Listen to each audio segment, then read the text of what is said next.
ప్రియమైన దేవుని పిల్లలారా, ప్రభువైన యేసుక్రీస్తు వారి పేరట మీ అందరికీ వందనాలు. ప్రభు పేరట మీ అందరికీ శుభములు, దీవెనలు కలుగునుగాక.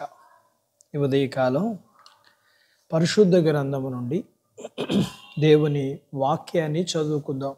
కీర్తన గ్రంథము 32వ కీర్తన 8వ వచనాన్ని చదువుకుందాం. నీ మీద దృష్టి ఉంచి నీకు ఆలోచన చెప్పేదను. దేవుడు తన మాటలు మనందరి కొరకు దీవించునుగాక. ఆమేన్. ప్రియమైన దేవుని పిల్లలారా, పాప క్షమాపణలో ఉన్న నిజమైన ఆనందము అలాగే దీవెనలు కూడా ఉంటాయి. మనము మన జీవితాన్ని దేవుని చేతులకు అప్పగించి, అలాగే నిన్ను నీవు దేవుని చేతులకు అప్పగించుకుని, నిన్ను నీవు దేవుని చిత్తానికి లోబడి జీవిస్తుంటే, దేవుని దయాపాలనలో జీవిస్తే అప్పుడు ఆయన నీకు మంచి ఆలోచన అనుగ్రహించి నిన్ను మేలైన పరిస్థితుల గుండా నడిపిస్తాడు. అప్పుడు నీవు మేలు పొందుతావు. దేవుడు నీకు ఆలోచన చెబితే అప్పుడు నీవు మహిమకు నడిపించబడదు. దేవుడు నీకు ఆలోచన చెబితే అప్పుడు నీవు మంచి జ్ఞానాన్ని పొందుతావు. దేవుడు నీకు ఆలోచన చెప్తే అప్పుడు నీవు రక్షణ పొందుతావు.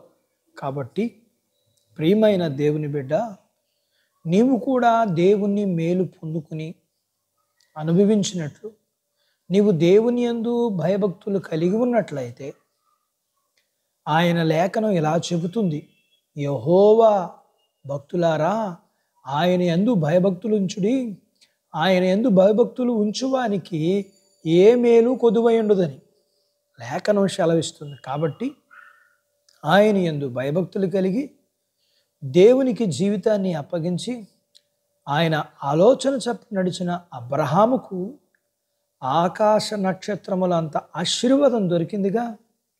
అందులకు నీవు కూడా అలా ఉన్నట్లయితే నీవు కూడా అంత గొప్ప మేలు పొంది అనుభవిస్తావు కదా. అలాగే ఆయన యందు భయభక్తులు కలిగి దేవునికి తన జీవితాన్ని అప్పగించి ఆయన ఆలోచనతో నడిచిన దావీదును మనం చూస్తాం. దావీదు సింహాసనం తరతరాలు ఉంటుందని దేవుని మేలు పొందుకున్నాడు. అలాగే ఆయన యందు భయభక్తులు కలిగి దేవునికి తన జీవితాన్ని అప్పగించుకుని ఆయన ఆలోచన ప్రకారం నడుచుకున్న దానియేలు మరియు షడ్రకు, మెషకు, అబేద్నెగో అనువారు దేవుని చేత హెచ్చింపబడి బబులోను దేశంలో వారు దేవుణ్ణి మహింపరచినట్లుగా, దేవుని చేత ఆశీర్వదింపబడిన వారులుగా చూస్తాం. ప్రియా దేవుని బిడ్డ, వాక్యం వింటున్న నీవు, నేను దేవుని యందు భయభక్తులు కలిగి మన జీవితాన్ని దేవునికి అప్పగించి ఆయన ఆలోచనతో నడిచి ఆయన ఇచ్చే ఆకాశ నక్షత్రాలంత ఆశీర్వాదం కలిగి దేవునికి మహిమ ఘనతయుగా జీవించి ఆశీర్వాదాలు మేలులు పొందుదాంగాక. అట్టి భాగ్యత దేవుడు మనకు దయచేయునుగాక. ఆమేన్. దేవుడు తన మాటలు మన కొరకు దీవించునుగాక. ఆమేన్. ప్రార్థించుకుందాం. మమ్మల్ని మిక్కిలిగా ప్రేమించిన మా ప్రియ పరలోకపు తండ్రి, మీ పరిశుద్ధ నామమును బట్టి మీకు వందనాలు. ఉదయకాలం మీ పాదాల దగ్గర మీ లేఖనాన్ని నేర్చుకోవడానికి సహాయం చేశారు. అవ్వా మీకు వందనాలు. మేము మీ ఆలోచన చేత నడిపించబడినప్పుడు మా జీవితంలో విస్తారమైన ఆశీర్వాదాలు, ఘనతను మేము పొందుకుంటామని నేర్చుకున్నాం. ఆ రీతిగా మీ అందు భయభక్తులు కలిగి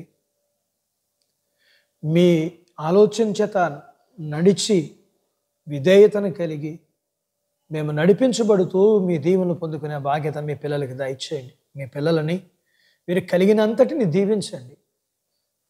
వీరి యొక్క కుటుంబీకుల్ని, చిన్న బిడ్డలను, యవనస్తులను, వృద్ధులను, స్త్రీ పురుషులను దీవించండి. వారి చదువులు, ఆరోగ్యాలు, ఉద్యోగాలు, పొలాలు, పశువులను దీవించండి.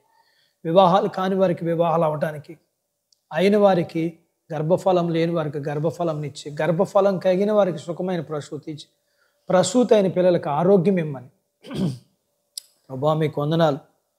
అలాగనే మీ పిల్లల ప్రతి అవసరతల్లో మీరు సహాయం చేయమని యేసు ప్రభు వారి పేరట స్తుతించి ప్రార్థించి అడిగినవన్నీ పొందుకుని ఉన్నాము తండ్రి. ఆమెన్.